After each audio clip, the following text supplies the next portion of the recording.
राधे राधे दोस्तों, तो आइए सुनते हैं पुत्रदा एकादशी व्रत कथा, जो कि यह पौष माह के शुक्ल पक्ष को मनाया जाता है। यह एकादशी का बहुत महत्व होता है।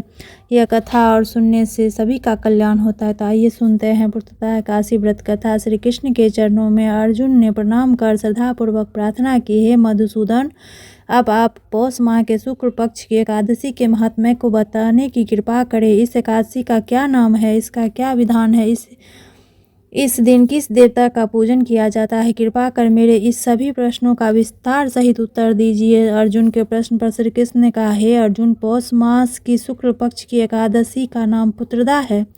इसका पूजन पूर्व में बताई गई विधि अनुसार ही करना चाहिए। इस उपवास में भगवान श्रीहरि की पूजा करनी चाहिए। संसार में पुत्रदा एकादशी उपवास के समान अन्य दूसरा व्रत नहीं है। इसके पुण्य से प्राणी तपस्वी, विद्वान और धनवान बनता है। इस एकादशी से संबंधित जो कथा प्रचलित है उसे मैं तुम्हें सुनाता हूँ, श्रद्धापूर्वक श्रवण करो।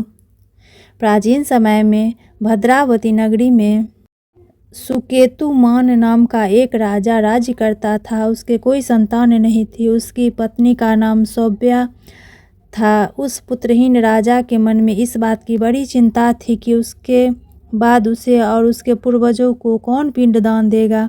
उसके पितर भी व्यवस्थित हो पिंड लेते थे कि सुकेतुमान के बाद हमें कौन पिंड देगा। इधर राजा भी बंधु बांधव, राज्य, हाथी घोड़ा आदि से संतुष्ट नहीं था। उसका एकमात्र कारण पुत्रहीन होना था।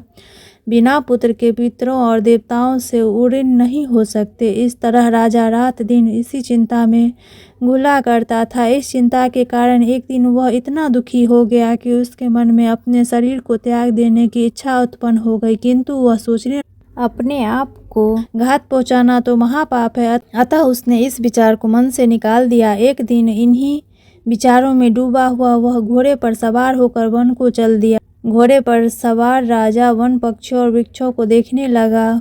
उसने वन में देखा कि मृग, बाघ, सिंह, बंदर आदि विचरण कर रहे हैं। हाथी शिशुओं और हाथिनियों के बीच में विचर रहा है। उस वन में राजा ने देखा कि कहीं तो सियार कर्कश शब्द निकाल रहे हैं और कहीं मोर अपने परिवार के साथ नाच रहे हैं। वन के हास्यों को देखकर राजा और ज्यादा दुखी हो गया कि उसके पुत्र क्यों नहीं है। इसी सोच विचार में दोपहर हो गई। वह सोचने लगा कि मैंने अनेक यज्ञ किए हैं और ब्राह्मणों को स्वादिष्ट भोजन कराया है, किंतु फिर भी मुझे यह दुख क्यों मिल रहा है? आखिर इसका कारण क्या है? अपनी व्यथा किससे कहूँ? कौन मेरी व्यथा का समाधान कर सकता है?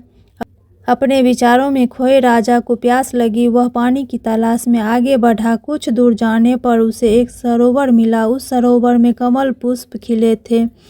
सारस, हंस, घड़ियाल आदि जल क्रीड़ा में मग्न थे। सरोवर के चारों तरफ ऋषियों के आश्रम बने हुए थे। अचानक राजा के दाहिने अंग फड़कने लगे। उसे शुभ शगुन समझकर राजा ने मन में प्रसन्न होता हुआ घोड़े से नीचे उतरा और सरोवर के किनारे बैठे हुए ऋषियों को प्रणाम करके उसके सामने बैठ गया। ऋषिवर बोले, हे राजन, हम तुमसे अति प्रसन्न हैं। तुम्हारी जो इच्छा हो हमसे कहो। राजा ने प्रश्न किया कि हे विप्रो, आप कौन हो और किस लिए यहाँ रह रहे हो? ऋषि बोले, राजन, आज पुत्र की इच्छा करने वाले को श्रेष्ठ पुत्र प्रदान करने वाली पुत्रदा एकादशी है। आज से 5 दिन बाद माघ स्नान है और हम सब इस सरोवर में स्नान करने आए हैं। ऋषियों की बात सुन राजा ने कहा, मुनियों, मेरा भी कोई पुत्र नहीं है।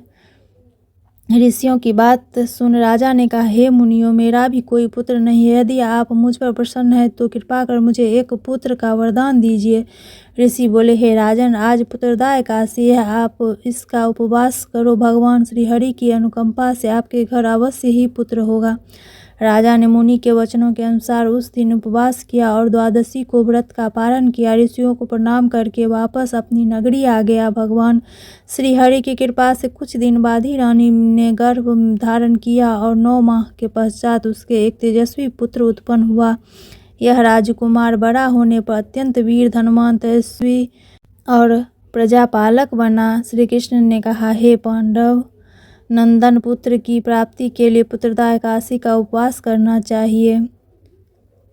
पुत्र प्राप्ति के लिए इससे बढ़कर दूसरा कोई व्रत नहीं है। जो कोई व्यक्ति पुत्रदा एकादशी के महात्म्य को पढ़ता, वो श्रवण करता है तथा विधानुसार उसका उपवास करता है उसे सर्वगुण संपन्न पुत्र रत्न की प्राप्ति होती है। श्री हरि अनुकंपा से वह मनुष्य मोक्ष को प्राप्त होता है। जय सिया राम। पुत्र का न होना भी बड़ा ही दुर्भाग्य है, उससे भी दुर्भाग्य है कि पुत्र का कुपुत्र होना। अतः सर्वगुण संपन्न और सपुत्र पाना बड़ा ही दुर्लभ है। ऐसा पुत्र उन्हें ही प्राप्त होता है जिन्हें साधु जनों का आशीर्वाद प्राप्त होता हो तथा जिनके मन में भगवान की भक्ति हो। इस कलयुग में सुयोग पुत्र प्राप्ति का श्रेष्ठ साधन पुत्रदा एकादशी का व्रत है। राधे राधे।